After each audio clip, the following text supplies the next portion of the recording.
नमस्कार दोस्तों, बवंडर मचा दिए हैं king power star Pawan Singh, क्योंकि तूफान लेकर आ गए हैं। जी हाँ दोस्तों, आज की इस वीडियो में ये लड़की आपको दिख रही है, ये कोई और नहीं जबकि पावर स्टार पवन सिंह की 239 करोड़ की शूटिंग करने में ये लड़की का हाथ है। जहाँ दोस्तों, ये है पावर स्टार पवन सिंह की नई हीरोइन, जो कि सबसे महंगी भोजपुरी जगत के फिल्म शूटिंग में 239 करोड़ की फिल्म शूटिंग में ये लड़की आपको देखने को मिलेंगी।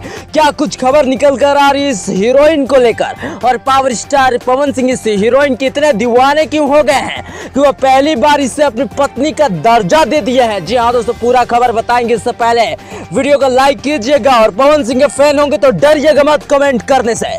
जी हाँ दोस्तों, आपको बता देना चाहते हैं कि पावर स्टार एक ऐसा फिल्म लॉन्च कर रहे हैं जिसका कीमत भोजपुरी इंडस्ट्री में आज तक कोई अंदाजा भी नहीं लगा सकता है, और उसकी कीमत 239 करोड़ रुपए रखा गया है, जो कि हिंदी लेवल फिल्म को बीट करने वाला है। और ये है उसके हीरोइन।